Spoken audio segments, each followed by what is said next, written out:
अस्सलाम वालेकुम दोस्तों, उम्मीद करता हूँ आप सब खैरियत से होंगे। मैं भी ठीक हूँ अल्हम्दुलिल्लाह। आज मैं बात करने जा रहा हूँ आदम अलैहिस्सलाम के बारे में, उनके बेटों के बारे में। क्या आप जानते हैं आदम अलैहिस्सलाम के कितने बेटे थे? क्या आपको पता है कि आदम अलैहिस्सलाम सबसे ज़्यादा किसको मोहब्बत करते थे और आदम अलैहिस्सलाम के बेटे का नाम क्या था?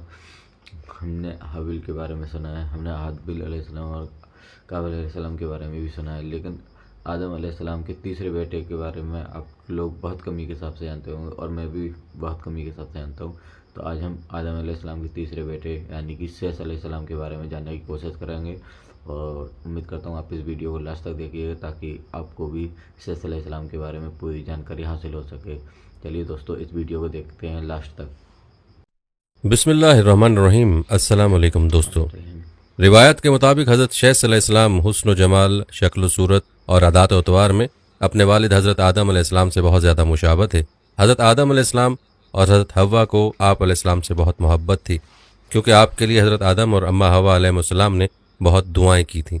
इसीलिए अम्मा हव्वा अलैहिस्सलाम ने आपका नाम शेष रखा था, जिसके अरबी में माना अतिया खुदाबंदी के हैं, यानी अल्लाह ताला की जानिब से अता किया गया खूबसूरत व खूबसीरत तोहफ़ा। प्यारे दोस्तों, आज की वीडियो में हम आपको शेष अलैहिस्सलाम का मुकम्मल किस्सा और आप अलैहिस्सलाम की ज़िंदगी के हालात व वाक़यात तफसीलन सुनाने जा रहे हैं।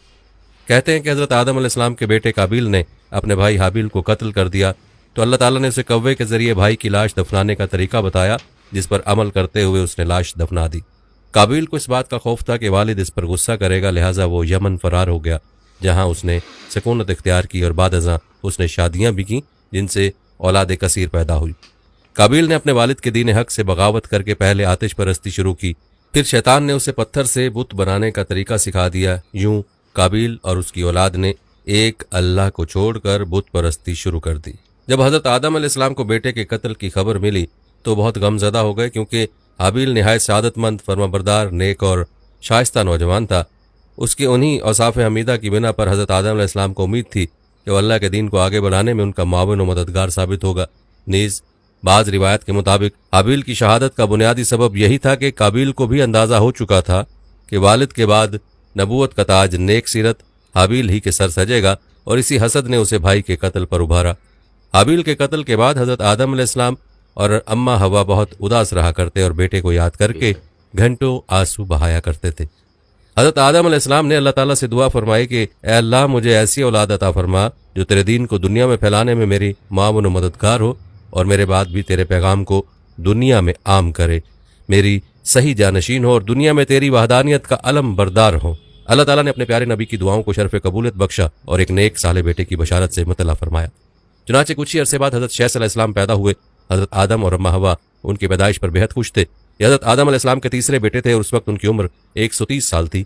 अम्मा हवा अलैहिस्सलाम ने साहबजादे का नाम शेष रखा, जिसके अरबी में माना अतिया खुदाबंदी के हैं, यानी अल्लाह ताला की जानिब से अता किया गया खूबसूरत व खूबसीरत तोहफ़ा। हज़रत शेष अलैहिस्सलाम हुस्न व जमाल, शक्ल व सूरत और आदात व अतवार में अपने वालिद से बहुत ज़्यादा मुशाबे थे। हज़रत आदम अलैहिस्सलाम और हज़रत हव्वा अलैहिस्सलाम को आपसे बहुत मोहब्बत थी। कहा जाता है कि हज़रत आदम अलैहिस्सलाम हज़रत शेष अलैहिस्सलाम को हर वक्त अपने साथ रखते। आपको इस बात का इल्म हो चुका था कि उनकी औलाद में से ये बच्चा उनका जानशीन होगा, चुनाचे उन्होंने शुरू ही से उनकी तरबियत पर खसूसी तवज्जो दी। आप हज़रत शेष को जन्नत का अहवाल सुनाते, अच्छे और बुरे की पहचान करवाते। जूं जूं हज़रत शेष अलैहिस्सलाम बड़े होते गए, उनकी पोशीदा सलाहियतें और वालदैन की तालीम व तरबियत रंग लाती रही। हज़रत आदम अलैहिस्सलाम ने उनको दर्स व तदरीस और वाज़ व तबलीग की खूबसूरत और मुनफरिद तरीके सिखाए, उन्हें दिनों रात की घड़ियों की पहचान करवाई, उन औकात में होने वाली इबादतों की तालीम दी। इसके अलावा तूफ़ान नूह के बारे में भी आगाह किया, जो कुछ अरसे बाद आना था। हज़रत आदम और हज़रत हव्वा को हज़रत शेष से बड़ी उम्मीद थी, जिसकी बड़ी वजह यह थी कि उनका एक बेटा कत्ल हो गया, दूसरा शैतान का पैरोकार बनकर कुफ्र के रास्ते पर चल निकला। अब अल्लाह के दीन को आगे फैलाने और शैतान के शर का मुकाबला करने के लिए हज़रत आदम अलैहिस्सलाम के बाद हज़रत शेष अलैहिस्सलाम ही थे। चुनाचे जब हज़रत आदम अलैहिस्सलाम की वफ़ात का वक्त करीब आया तो उन्होंने हज़रत शेष अलैहिस्सलाम को अपना खलीफा और जानशीन नामज़द किया। 960 बरस की उम्र में हज़रत आदम अलैहिस्सलाम ने वफ़ात पाई। हज़रत शेष अलैहिस्सलाम ने हज़रत जिब्राइल अमीन के बताए हुए तरीकों के मुताबिक वालिद हज़रत आदम अलैहिस्सलाम की तदफीन की। हज़रत आदम अलैहिस्सलाम की वफ़ात के बाद अल्लाह रब्बुल इज़्ज़त ने हज़रत शेष अलैहिस्सलाम को नबूवत के अजीम मनसब पर फाइज फरमाया और औलाद कसीर से नवाजा। फिर ये कि उनकी औलाद निहायत फर्माबरदार और नेक भी थी, जो अपने वालिद के साथ तबलीग दीन के कामों में मसरूफ़ रहती। रिवायत में है कि अल्लाह ताला ने अपने पैगम्बरों पर 100 सहीफ़े नाजिल किए और 4 किताबें। उन 100 सहीफ़ों में से 50 सहीफ़े हज़रत शेष अलैहिस्सलाम पर उतरे। गो के कुरान करीम में जिन 25 अंबिया कराम अलैहिस्सलाम के अस्माए गरामी मज़कूर हैं, उनमें हज़रत शेष अलैहिस्सलाम का नाम शामिल नहीं, ताहम अहादीस मुबारका में उनके नबी होने की सराहत के साथ जिक्र है। हज़रत शैस अलैहिस्सलाम ने अपनी पूरी ज़िंदगी वालिद की दी हुई तरबियत के तहत अल्लाह ताला के दीन की सरबुलंदी में सर्फ की। आखिरी उम्र में ज़्यादा ज़ईफ़ होने की वजह से गोशानशी हो गए थे, लेकिन औलाद आप अलैहिस्सलाम के काम को आगे बढ़ाती रही। हज़रत शैस अलैहिस्सलाम अपने भाई काबिल की औलाद के कुफ्र और शिर्क में मुब्तला होने और शैतान का आलाकार बने रहने की वजह से बड़े फ़िक्रमंद रहते थे और उन्हें राह रास्त पर लाने की कोशिशों में लगे रहते थे, जिन्होंने अपने बाप काबिल की शक्ल के बुत बनाकर उसकी पूजा शुरू कर दी थी। रिवायत में है कि दुनिया में मौजूद तमाम इंसान यानी बनी आदम हज़रत शैस ही की औलाद हैं, क्योंकि हाबिल तो महज 20 बरस की उम्र में अपने भाई काबिल के हाथों शहीद कर दिए गए थे और उन्होंने कोई वारिस भी नहीं छोड़ा था, जबकि दूसरे बेटे काबिल की औलाद शैतान की पैरोकार, अल्लाह की नाफरमान और कुफ्र पर गामजन थी, जिसे तूफान नूह में गर्क कर दिया गया था। हज़रत शैस अलैहिस्सलाम लोगों को नसीहत फरमाया करते थे कि सच्चा मोमिन वो है जो अल्लाह ताला को पहचानता हो, नेक और बद को जानता हो, बादशाह वक्त का हुक्म बजा लाता हो, वालिदैन के हकूक अदा करता और उनकी खिदमत करता हो, सुलह रहमी करता हो, गुस्से पर काबू रखता हो, मोहताजों और मस्कीनों के साथ हुस्ने सलूक से पेश आता हो, गुनाहों से परहेज करता हो, मुसीबत के वक्त सब्र करता हो और अल्लाह ताला की नेमतों पर उसका शुक्र अदा करता हो। हज़रत आदम अलैहिस्सलाम के इंतकाल का वक्त करीब आया तो उन्होंने बेटे हज़रत शैस अलैहिस्सलाम को अपने करीब बुलाया और नसीहत फरमाई कि ए मेरे सादतमंद बरखुरदार, तुम मेरे जानशीन बनोगे, चुनाचे तुम तकवा अख्तियार करो और जब भी अल्लाह ताला का जिक्र करो तो उसके साथ उसके महबूब हज़रत मोहम्मद मुस्तफ़ा सल्लल्लाहु अलैहि वसल्लम का नाम ज़रूर लिया करो, क्योंकि मैंने उनका नाम अर्श पर उस वक्त लिखा देखा जबकि मैं रूह और मिट्टी की दरमियानी हालत में था। फिर मैंने तमाम आसमानों का चक्कर लगाया तो बारगाह रब्बुल इज़्ज़त में आप सल्लल्लाहु अलैहि वसल्लम की शान महबूबियत का ये आलम देखा कि नाम पाक मोहम्मद सल्लल्लाहु अलैहि वसल्लम अल्लाह ताला को इतना प्यारा है कि आसमानों में कोई ऐसी जगह नहीं जहां ये नाम मुबारक ना लिखा हो। मेरे रब ने मुझे जन्नत में रखा तो मैंने जन्नत में कोई महल, कोई बालाखाना, कोई दरीचा ऐसा ना देखा कि जिस पर इसमें मोहम्मद सल्लल्लाहु अलैहि वसल्लम तहरीर ना हो। लिहाजा तुम भी कसरत के साथ उनका जिक्र किया करो, क्योंकि फरिश्ते भी हर वक्त और हर आन उनका जिक्र करते रहते हैं। क़िससुल अंबिया में अल्लामा इब्न कसीर तहरीर फरमाते हैं कि जब हज़रत शैस अलैहिस्सलाम की वफ़ात का वक्त करीब आया तो उन्होंने भी अपने फर्जंद अनोश को मामलात सुपुर्द कर दिए। अनोश के बाद उसका वलीअहद कैनन बना, उसके बाद कैनन का फर्जंद महलाइल उनके जानशीन बने और ईरानी अजमी लोग उन्हीं के बारे में ख्याल रखते थे कि ये 7 वलायतों के बादशाह बने और ये पहले शख्स हैं जिन्होंने जंगलात का सफाया करके शहरों और किलों की बुनियाद डाली और उन्होंने ही शहर बाबुल और शहर स्विस आबाद किए। इबलीस और इसके लश्करियों, जिनों वगैरह को भी मार मार कर इंसानी आबादी से भगाकर वैरानों और घाटियों में धकेल दिया। उनकी बादशाही 40 साल रही। जब वफात का वक्त करीब आया तो उन्होंने अपने फर्जंद अखनूख को अपना जानशीन मुकर्रर किया और उन्हें मुख्तलिफ कामों की अंजाम दही के हवाले से वसीयत की। मशहूर अकवाल के मुताबिक यही अखनूख हज़रत अदरीस अलैहिस्सलाम थे, जिन्हें हज़रत शैस अलैहिस्सलाम के बाद अल्लाह ने नबूवत से सरफराज फरमाया। हज़रत शैस अलैहिस्सलाम की वफ़ात 912 बरस की उम्र में हुई और उनसे मंसूब मज़ारात 3 मुख्तलिफ मकामात, एक गज़ा, दूसरा इराक के शहर मौसल और तीसरा अयोध्या भारत में बताए जाते हैं। इन तीनों में से किसमें हज़रत शैस अलैहिस्सलाम मदफून है ये अल्लाह ताला ही बेहतर जानता है। दोस्तों, यहाँ तक तो हज़रत शैस अलैहिस्सलाम का तज़किरा था।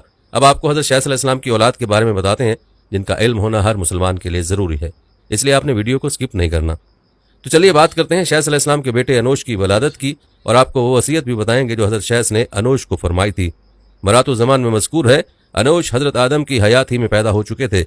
जब हज़रत शैस ने अपनी मौत को करीब पाया तो अपने फर्जंद अनोश को अपना वसी करार दिया और उन्हें इस नूर से जो विलादत के वक्त उनमें मुंतकिल हुआ था, यानी हज़रत ख़ातमुल अंबिया का नूर कि उनकी नस्ल से दुनिया में आएंगे, आगाह किया और उन्हें हुक्म दिया कि अपनी औलाद को इस इफ्तिखार और शर्फ से कि एक बुजुर्ग से दूसरे बुजुर्ग और एक नस्ल से दूसरी नस्ल में मुंतकिल होगा, आगाह करें। अनोश ने अपने बाप के इंतकाल के बाद उनके फरामीन की अंजामदही में बेहतरीन तरीका अपनाया और रियाया के अमूर की तदबीर और कवानीन इलाही के अजरा के लिए अपने बाप के ज़माने की तरह क़याम किया। वो पहले आदमी है जिन्होंने खुरमे का दरख्त लगाया और ज़मीन में दाना डाला। आप ही के बारे में कहा जाता है कि आप ही सबसे पहले शख्स हैं कि जिसने दरख्त लगाया और खेती की। मरवज ज़हब में मज़कूर है कि अनोश ने ज़मीन को आबाद करने और उसे काबिल ज़राअत बनाने के लिए इक़दाम किया। उसके बाद उनके फर्जंद कैनान पैदा हुए और आपके बाद तबिंद नूर कैनान की पेशानी पर दरख्शंदा हुआ। अनोश ने इस नूर के बारे में कैनान से अहद व पैमान लिया। दोस्तों, अब तज़किरा करते हैं अनोश की अपने फर्जंद कैनान को वसीयत और उन्हें हज़रत आदम के सहीफ़ों की तालीम देना। अखबारुज़ ज़मान में मज़कूर है अनोश हज़रत शैस के फर्जंद थे, जो कि उनके सबसे पहले फर्जंद शुमार किए जाते हैं और अपने बाप के वसी थे। अनोश ने भी अपनी रहलत के वक्त अपने बेटे कैनान को अपना वसी बनाया और हज़रत आदम के सहीफ़ों की तालीम दी।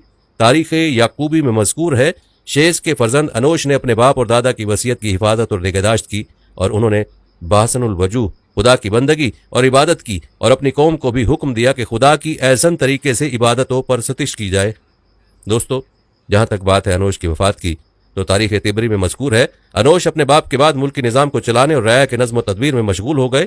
جب رحلت کا وقت قریب آیا تو اپنے فرزندوں اور فرزندوں کے فرزندوں، پوتوں، مہلائل، یرد، اخنوخ جن کو ادریس بھی کہا جاتا ہے، متوشلہ اور ان کی عورتوں اور ان کے فرزندوں کو بلایا، اور جب سب حاضر ہو گئے تو سب پر درود بھیجا اور ان کے لیے خدا سے برکت کی درخواست کی، اور اس بات سے منع فرمایا کہ ان کے فرزندوں میں سے کوئی بھی قابیل ملعون کی اولاد سے معاشرت اور آمد و رفت کرے.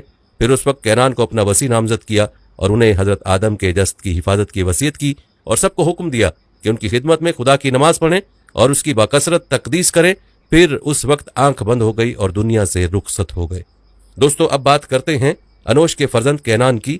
مروج الذہب میں ذکر کیا گیا ہے کہ انوش کے فرزند کینان پیدا ہوئے جبکہ وہ نور ماحود خاتم الانبیاء کا نور ان کی پیشانی میں زوبار تھا. انوش نے کینان کے پیدا ہو جانے کے بعد ان کی جانشینی اور وصیت کے بارے میں دوسروں سے عہد و پیمان لیا. مرات الزمان نامی کتاب میں مذکور ہے جب حضرت انوش کی موت کا وقت قریب آیا تو انہوں نے اپنے فرزند کینان سے وصیت کی اور وہ ماحود نور کینان میں منتقل ہو گیا. انوش نے کینان کو اس راز کی حقیقت سے جو انہیں سپرد کیا گیا تھا آگاہ کیا. پھر انوش کے انتقال کے بعد کینان نے باپ کی روش اپنائی. مؤلف فرماتے ہیں سر سے مراد وہی حضرت خاتم الانبیاء کا نور ہے کہ جو پے در پے ایک دوسرے سے منتقل ہوتا رہا. یاد رہے کہ انوش نے صحیفوں کی کینان کو تعلیم دی اور انہیں نماز قائم کرنے اور دیگر احکام کا حکم دیا. اخبار الزمان میں مذکور ہے کہ انوش نے اپنے فرزند کینان کو اپنا وصی مقرر کیا. وہ اس سے پہلے حضرت آدم کے صحیفوں کی تعلیم انہیں دے چکے تھے اور زمین کے ٹکڑوں اس بات کو کہ کون کون سی چیز ان کے اندر ہے ان کے لیے بیان کیا. انہوں نے کینان کو حکم دیا کہ نماز قائم کریں، زکوٰۃ دیں، حج بجا لائیں اور قابیل کی اولاد سے جنگ کریں. کینان نے حکم کی تکمیل کی اور باپ کے دستورات کا اجرا کیا، اور کینان نے اپنے فرزند مہلائل کو وصیت اپنے دنیا سے رخصت ہوتے وقت وصیت کی جیسا کہ تاریخ یعقوبی میں مذکور ہے. کینان ایک خلیق، ملنسار، اہل تقوی اور پرہیزگار انسان تھے. اپنے باپ کے بعد وظائف کے انجام دینے کے لیے اٹھ کھڑے ہوئے اور اپنی قوم کو خدا کی اطاعت و فرمانبرداری اور اس کی عبادت کرنے اور حضرت آدم اور حضرت شیث کی وصیتوں کی پیروی کا حکم دیا. اور جب کینان کی موت کا وقت قریب آیا تو ان کے فرزند اور فرزندوں کے فرزند، پوتے یعنی مہلائل، یرد، متشلے، لمک اور ان کی عورتیں اور ان کے بچے ان کے پاس جمع ہو گئے. کینان نے ان پر درود بھیجا اور ان کے لیے خدا سے برکت کی دعا کی. پھر اس وقت مہلائل سے وصیت کی اور انہیں حضرت آدم کی جسد کی حفاظت اور نگہداشت کا حکم دیا. پیارے دوستو یہ تھا تذکرہ حضرت شیث علیہ السلام اور ان کی اولاد کا جو کہ اللہ تعالیٰ کی طرح سے حق پر قائم رہے، اور پھر انہی کی اولاد سے اللہ تعالیٰ نے آنے والے انبیاء کا سلسلہ چلایا. ہماری آج کی اس ویڈیو کو آپ نے اپنے حلقہ احباب میں شیئر ضرور کرنا ہے. دوستو آپ کی اطلاع کے لیے عرض ہے کہ ہمارے ہاں ہر ہفتے اجتماعی دعا کا انعقاد ہوتا ہے. اس دعا میں شامل ہونے کے لیے نیچے کمنٹ باکس میں اپنا نام لکھ دیجیے گا. پیارے دوستو ہم یہ امید کرتے ہیں کہ آپ کو ہماری آج کی ویڈیو ضرور پسند آئی ہوگی. اگر آپ کو ہماری آج کی ویڈیو پسند آئی ہے تو سب سے پہلے تو اس کو لائک کریں اور اپنی رائے کا اظہار کمنٹ سیکشن میں لازمی کریں. تو سنا دوستو آپ لوگوں نے آدم علیہ السلام کے تیسرے بیٹے کے بارے میں، شیث علیہ السلام کے بارے میں، جن کو آدم علیہ السلام نے اللہ تعالیٰ سے دعا کر کے اپنی دعا کی تھی جن کے لیے، اور اللہ تعالیٰ نے ان کی جھولی میں آدم شیث علیہ السلام کو بھیجا تھا. اور انہوں نے اپنے بیٹے اس طریقے سے پرورش کری تاکہ وہ ان کا آگے چل کر جانشین بنے، اور وہی ہوا. آدم علیہ السلام نے اپنا جانشین اپنے تیسرے بیٹے شیث علیہ السلام کو ہی بنایا تھا، جبکہ ان کے دو بیٹے اور تھے، قابل علیہ السلام اور حابل علیہ السلام. لیکن قابل علیہ السلام نے اپنے بھائی حابل علیہ السلام کا قتل کر دیا تھا، جس کے بارے میں آدم علیہ السلام کو جانکاری بھی نہیں تھی. لیکن جب اس نے قتل کر دیا تھا تو قتل کر کے وہ یمن چلا گیا تھا ڈر کی وجہ سے اپنے والد کی، اور وہاں پر جا کر وہ شیطان کی پناہ، شیطان کی راستے پہ چلنے لگا اور غلط طریقے سے کام کرنے لگا، جس کی وجہ سے آدم علیہ السلام بہت پریشان ہو چکے تھے. اور انہوں نے اللہ تعالیٰ نے ان کو شیث علیہ السلام سے نوازا اور انہوں نے اپنی جانشین شیث علیہ السلام کو ہی بنایا تھا. 960 برس کی عمر میں آدم علیہ السلام کا انتقال ہو گیا تھا. وہ اس لیے تھا کیونکہ آدم علیہ السلام کی عمر 1000 سال کی تھی، لیکن آدم علیہ السلام نے 40 سال کی عمر اپنے بیٹے کو دے دی تھی. جب ان کا انتقال ہوا تھا تو آدم علیہ السلام کو جب اجرائیل علیہ السلام لینے آئے تھے تو آدم علیہ السلام نے ان سے کہا تھا کہ ابھی تو میری عمر 40 سال باقی ہے. تب اجرائیل علیہ السلام نے کہا تھا کہ آپ کی عمر 40 سال کم ہو چکی ہے، جو کہ آپ نے اپنے بیٹے کو دی تھی. یعنی کہ آدم علیہ السلام بھول بھی سکتے تھے. تو دوستو امید کرتا ہوں آپ کو یہ ویڈیو پسند آئی ہوگی. آپ اس ویڈیو کو لائک کریں، کمنٹ کریں، شیئر کریں اور اپنی رائے کمنٹ سیکشن میں ہمیں ضرور بھیجیں تاکہ ہم آدم علیہ السلام سے جڑی اور بھی ویڈیو آپ کے پاس لا سکیں. امید کرتا ہوں آپ کو یہ ویڈیو پسند آئی ہوگی. السلام علیکم.